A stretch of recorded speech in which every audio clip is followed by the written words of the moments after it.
less than 4 months until the US presidential election, we'll discuss the key issues for the presumptive nominees, President Joe Biden and former President Donald Trump.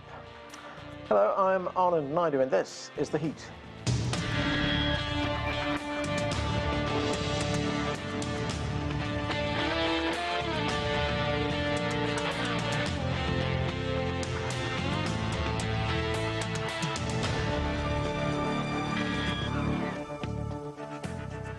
The countdown is on for the U.S. presidential election. Next week, Republicans will gather in Milwaukee, Wisconsin, for the Republican National Convention, where it's expected former President Donald Trump will formally receive his party's nomination.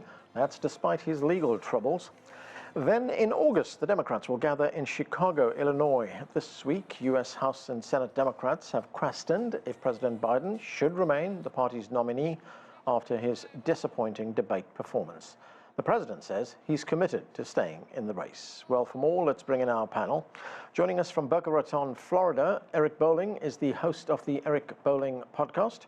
Also with us from Washington, D.C., Adolfo Franco is a Republican strategist and attorney.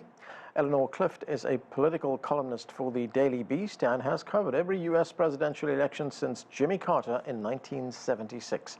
And Joseph Williams is a former senior editor for U.S. News and World Report. Thank you, everyone, for being with us. Joseph, let me start with you. If we look at what's been happening since that debate, President Biden has rejected repeated calls to step down as the nominee for the Democratic Party. And then on Tuesday, as I just mentioned, Democrats in the House and Democrats in the Senate held separate meetings to discuss these concerns, giving the the mounting concern that we see over his possible nomination, not just from people in the Democratic Party, but also from voters as well. I mean, how would you assess the support that the president has right now to get the nomination? In a word, soft. At the moment, his party is not looking very solidly behind him, although they're getting there. The meeting this morning among House Democrats and Senate Democrats was described as grim. People are still feeling kind of queasy about his performance. But Biden, since then, has come out swinging. Not only has he challenged his own party to do whatever they have to replace him and see how that works, he's also going full steam ahead on his plans to campaign, doing a little bit of barnstorming, not too much. But also I can imagine that they've scaled back his schedule, that they're maximizing his public appearances, and that they're trying to keep him fresh for those appearances and reduce the workload. Still, he's got a tough road to climb, but I've said it before many times, 4 months in politics is a blink of an eye and an eternity at the same time. A lot can happen between then and now, and the Democrats are also trying to pivot and turn the conversation back away from President Biden, back towards Donald Trump, who's got his own issues. So I think what they're trying to do is a wait-and-see strategy. Maybe it'll work. We think it probably will, because by this time next week, there'll probably be something else for us to talk about, and 4 months is a lot of time for something to happen. Eleanor, great to see you, Eleanor. The president did an interview with the United States television network ABC News right after that debate. And in that interview, he said that he believed that there is no one more qualified than he is to beat Donald Trump. Let's watch part of that interview with ABC's journalist George Stephanopoulos. Mr. President, I've never seen a president at 36% approval get reelected. Well, I don't believe that's my approval rate. That's not what our polls show. And if you stay in and Trump is elected and everything you're warning about comes to pass, how will you feel in January? I feel as long as I gave it my all and I did the good job as I know I can do, that's what this is about. So, Eleanor, the president has been trying to put to rest these concerns over his mental health, over his age. Is he making any progress in trying to convince people that it's not a concern? Oh, he hasn't put to rest all the concerns by far. As we are recording this show, he's meeting with leaders from the NATO alliance who are here in Washington, and they're all concerned about what will happen if Trump retakes the White House. A lot of anxiety about that. But it sounds very grandiose when President Biden says, he's the only one who can defeat Trump. Actually, the numbers don't show that shifting another name in there would necessarily change the dynamics of this race. The race is tight. It just got tighter, and Biden is dug in, and he's got the Black Caucus, the Hispanic Caucus. Prominent Democrats are not. They may be anxious behind the scenes, but they're not coming out and publicly saying he should go. And the data doesn't necessarily say that the Democrats are going to be in a better position to win in November without Biden and with someone else, and all of the trauma that would involve of getting someone else to head the ticket. Some are suggesting the president should turn the reins over to Kamala Harris now and make a clean break. Others say should do it at the conventions. Others suggest there should be an open primary and let all comers compete. History suggests that would all be a disaster. And the interviewer, George Stephanopoulos, said he never knew of anybody who won re-election with 36%. Harry Truman, which goes back a while, he won re-election. I think his approval rating was in the 30s as well, and he surprised everyone. I think hoping for a miracle or an upset is not a good strategy. But right now, unless President Biden decides that he's going to step away, it's forcing him out is really not an option. And I think, as the previous panelist suggested, there's a lot of time here. It's a matter of math. It's getting people to the polls, and it's reminding voters what they don't like about Donald Trump and what they fear about Donald Trump in terms of a threat to our democracy. So this ain't over yet. Right, Eleanor, just to be fair, I mean, while we focus on President Biden and the problems that he has, these questions being raised over his age, over his mental abilities, etc. I mean, let's not forget that President or former President Donald Trump has his own challenges, doesn't he? I mean, he's a convicted felon. He was found guilty on 32 charges in the New York court in that hush money case. He's facing a number of other charges as well. Yes, and I think the media has been in overdrive, focusing on everything about President Biden, who admittedly is not a good orator. He has been a good president. He is doing the job. It's the public presentation skills that he doesn't have. And so the focus, if this is going to be a truly competitive election, the focus has to go back to Donald Trump and who's his vice president going to be. There's a very radical plan that his supporters have put together called, Project. So anyway, we'll be talking about that soon once we get to the next stage of this contest. That's right. The Republican convention is coming up very soon.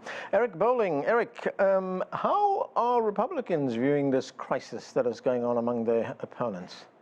Well, we were here a week ago, Arna, and the big question was it a one-off? Was the debate just he had a bad night, which Joe keeps saying, and people are saying, well, what about this Stephanopoulos interview? It'll be the time for him to really show and prove that he's all there and he can handle the job for the next 4 months and then 4 years beyond that. And what he did was he failed miserably. He used the term goodist at one point. He talked about his polls that are just crashing post-debate. Forget about what I think or whatever. Anyone thinks. It's the media. I said this a week ago. I said it right after the debate. When you lose the media on the left, you've lost the race because the donors don't have the cover. Donors are looking at it right now, talking to each other, saying, how am I going to put up millions upon millions of dollars, high dollar donors? How are you going to do that when the media is trashing every move they make? Today, the New York Times doubled down and said, it's time for Joe to move on. He can't win. So you've lost the media. The donor class is going to fall to the wayside. He's not going to have the money. It's going to be Jill and Joe who are riding past the finish line with the loss. And may I just say one thing to Eleanor, Joe Biden, she said, is doing the job. Well, if you call soaring crime rates across the country, if you call 7 to 17 million illegals into the country since Joe took over, talk massive inflation that started under Joe Biden and hasn't subsided. If you call that doing the job then if that's what we're looking for, then you're darn right, Eleanor. He did the job all right. He did. I'll tell you what he did do. He did a job on America.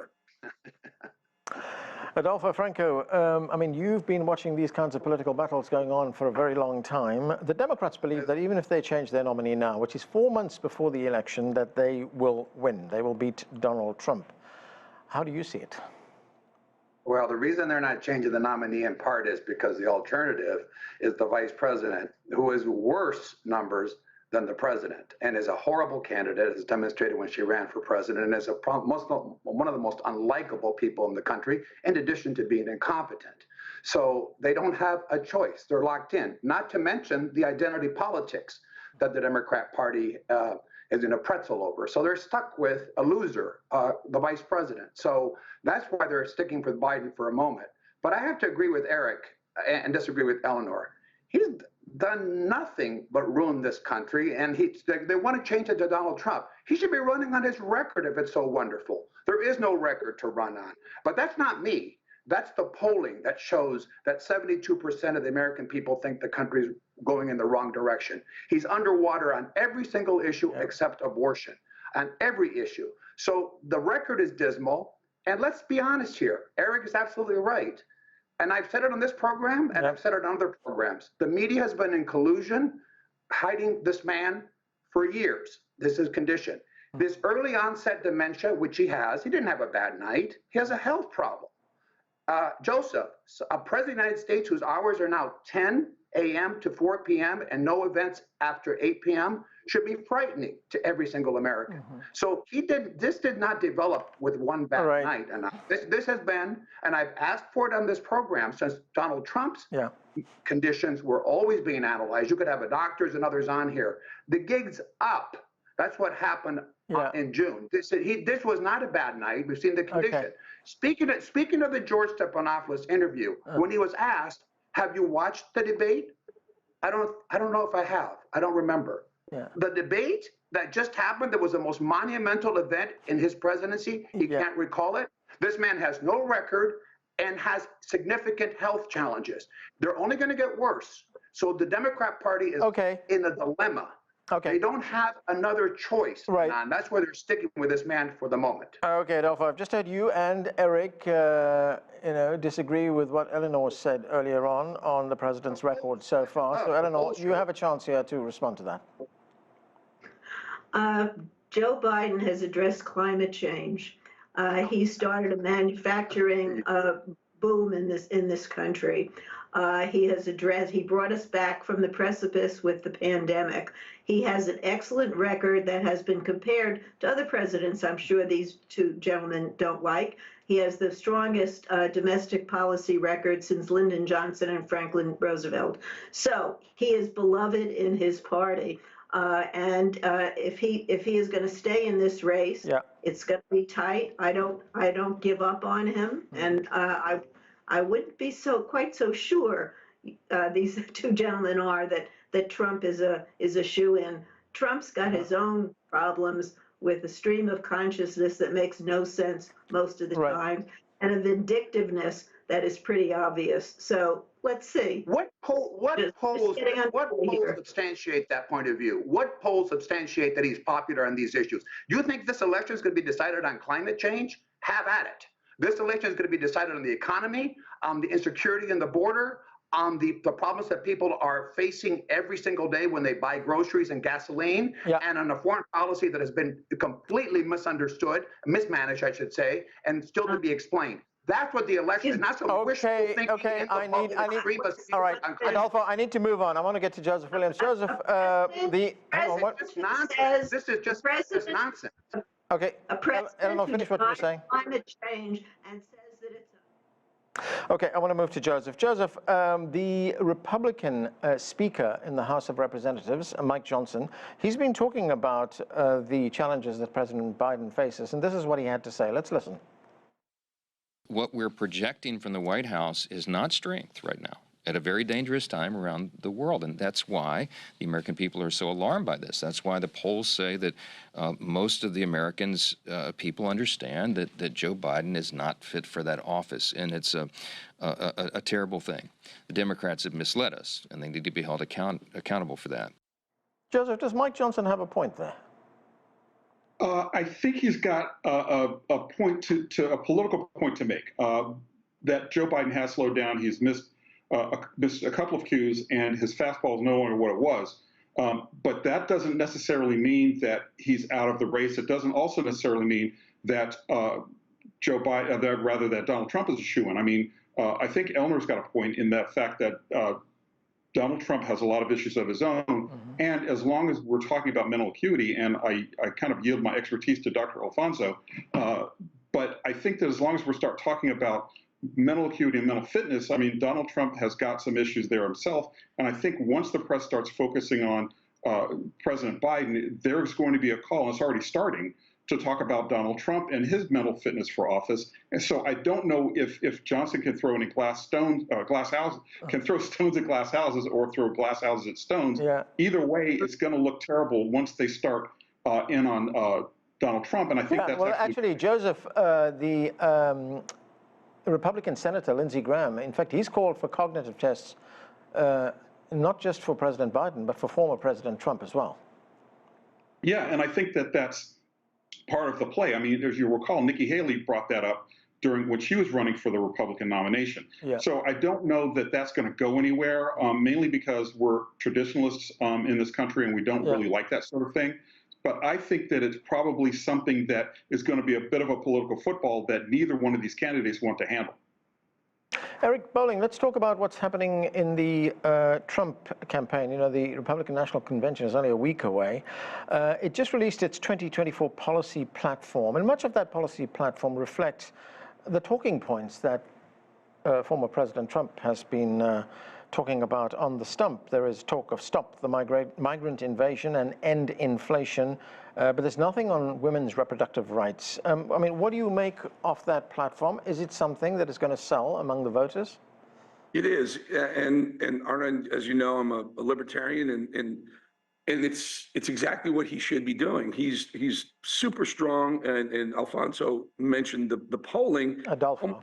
It doesn't matter what side of the aisle you're going on. You take it issue by issue, and Trump trounces Biden with all issues, with the exception of abortion. And they're very smart to stay away from it. I did read that the Republican Party, the RNC, is embracing Donald Trump's softened stance on abortion. So he's trying to evolve a little bit.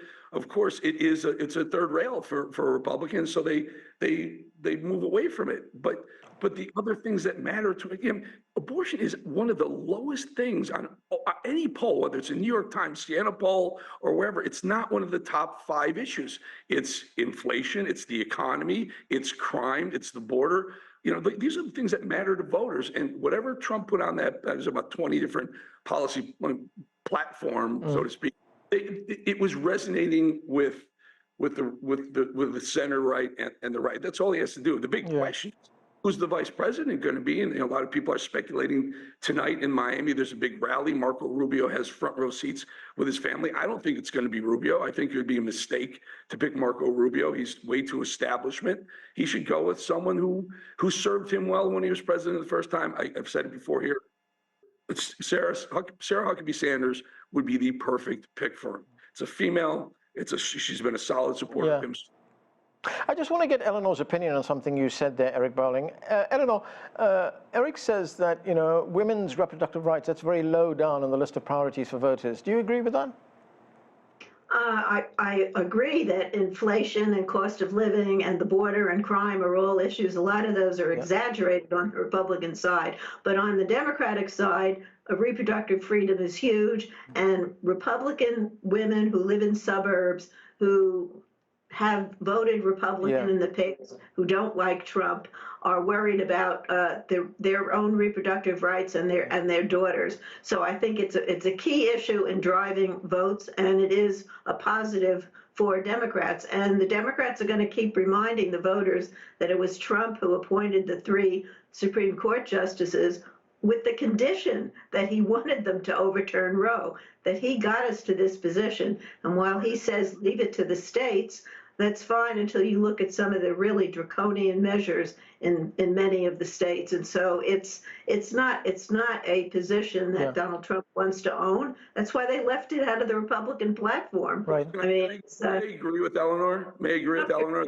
Go ahead. You're 100% right. It is the issue that Trump, it's the worst issue, but here's the problem with the Democrats, with Biden right now, his cognitive decline is front and center. You can't get off that. You can't get the narrative to get back on the one thing that could hurt Trump in the polling because it's so pronounced. If it weren't so bad, if it were just a little bit off, this idea that a neurological doctor has visited the White House 8 times and Karine Jean-Pierre can't even explain why, I'm telling you, they can't get off. They're going to have to switch him out. Right. Just back on the abortion issue, if nothing else. Okay. Adolfo, we're also hearing a lot about a policy document which was produced by the conservative think tank, the Heritage Foundation. It's a sort of blueprint, a roadmap, if I could put it that way, on the way ahead for the country. It's known as Project 2025. It's generated a lot of controversy, as you are probably aware. And we've heard the talking points before, you know, less federal involvement in education, secure migrant policies, taking the abortion pill off the market. We've just been talking about that. What do you make of this document? Is this, because what the Democrats are saying is if you want to know what Donald Trump's second term is going to look like, well, it's all here. Well, I know the plan very well, and I think it reflects many of President Trump's views. There's no question about it, but they're the views he held in 2016 and throughout. They're largely about smaller government. They're largely about reforming the corrupt deep state here, which all these Democrats that have these civil servants jobs forever in Washington, D.C., where I live, and making those types of reforms. The only thing that 2025 and why President Trump has moved away from it is the abortion part of it, which has been addressed now with the party platform, as Eric has mentioned. That is the biggest issue. But the rest of the issues on the Heritage Foundation, which represents the views of the vast majority of Republicans, not just President Trump, he will embrace and has embraced in the past. I will say this, and this has to be, again, said. You know, Eleanor might have these opinions about herself. She's on the far left. The problem is she's in the minority. Abortion is not the driving force in the United States. It's the other issues. Climate change, I hope they run on abortion and climate change and then ignore the key issues that most Americans are facing. You can't escape the numbers and the polling, and none of it is exaggerated. The President Trump is ahead and continues to be ahead in all the swing states and even now nationally for that reason. I'll say the last thing, since I'll embrace the name Dr. Alfonso on this program. President Trump has taken 2 cognitive tests, and he's challenged President Biden, who has said no. So President Trump is willing to take another cognitive test. It's remarkable that my liberal leftist friends are now defining themselves as traditionalists, Joseph. You're now a traditionalist when it comes to cognitive tests. All right. So the president is willing to sit down, President Trump, take another cognitive test with Joe Biden, see how they fare. All right, I want to go to Joseph Williams and get his views on this. Joseph, what do you make of this Project 2025 document? It's a huge document. I think it's about 1,000 pages. And the other thing is, what is your view on whether the abortion issue is a galvanizing issue for Democrats? I mean, we've seen some polls which show that it could get Biden, if he's the nominee, a lot of votes. I think that you asked the people in Kansas. I think you asked the Republicans in the Kansas legislature whether or not abortion is a driving issue. Now, I'd have a different answer for you. As we know, that issue drove voters to the polls en masse. It actually allowed them to put in the Constitution, the state Constitution, an anti-abortion plank. It's going to drive voters in Florida. It's going to drive voters elsewhere. I mean, talk about issues that you really can't run away from. I mean, it is in Project 2025. Donald Trump says he doesn't know anything about Project 2025, but expect to hear a lot about Project 2025, especially once the campaign gets in earnest, and especially once Biden's campaign gets out of this morass. I mean, and I kind of feel like our 2 guests are really kind of pinching on Eleanor a bit, but I think she's right in that respect. I would defend her on that because she understands that this is a woman's issue and it's probably a quiet issue. And yes, you're right, it's probably behind the economy and a few other things, but all the Democrats have to do is remind people of this. You've seen the voting in Kansas and other places where it is going to drive the electorate. And one other thing I might say to my good friend Dr. Alfonso is that Donald Trump has said he has taken a cognitive test. We have not seen any results of a cognitive test. He has said he has taken. I can speak for President Trump on this program. He's willing to sit down and take a cognitive test. No, I can't. He's willing to take a cognitive test right now in public. And Joe Biden pledges to do the same thing. I can tell you that. I can tell you. One at a time. Now, but let me tell. I can tell you that for a fact, Joseph, that he's willing to take a cognitive test. We'll see if President Biden is willing to do the same thing. Also, this abortion issue. Since you mentioned Kansas and Florida, you think you're going to carry those two states on abortion? Okay, Eleanor, there was a piece that was written, an op-ed piece written in the New York Times, I think it was today. It was by the Democrat strategist James Carville. And, you know, he's been reflecting on the problems that the Democratic Party is facing right now. And he's proposed a novel idea. He says there should be 4 town halls in each quadrant of the country with 8 of the most qualified candidates chosen by former Presidents Obama and former President Bill Clinton. What do you make of that, and how would the country respond to 2 men sort of picking the president? He also suggests Taylor Swift might want to be the moderator at one of these town halls. I mean, it's a lovely idea. It's sort of democracy on parade, like a Broadway show, and it would make a great West Wing episode. But the reality that we face, we have a president who is unlikely to step aside. Yeah. If he does step aside, his vice president has first dibs because she can access all the money that's been raised for starters.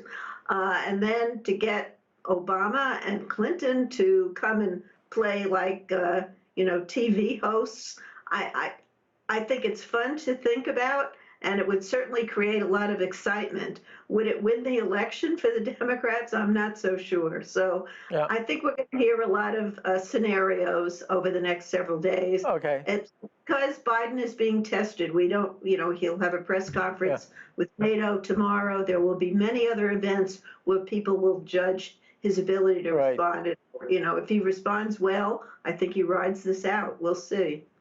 Eric, I've got 10 seconds, very quickly. Earlier on, you put forward some names on a possible vice presidential running mate for Donald Trump. You said Sarah Huckabee Sanders, or there was someone else that you mentioned as well. Okay, when do you expect that announcement to be made, or in the next few days, or are we going to wait until the last night of the convention? I think he'll do it at the convention. I just think he's going to do it at the convention. No, I'll tell you one thing, I've known him for 35 years. No one knows who he's going to pick besides Donald Trump right now. So whoever puts name plates on seats and whatnot, they don't even know themselves at this point. Okay, and that's where we have to leave it. Thanks to all of you for being with us. That is it for this edition of The Heat. I'm Anand Naidu in Washington, D.C.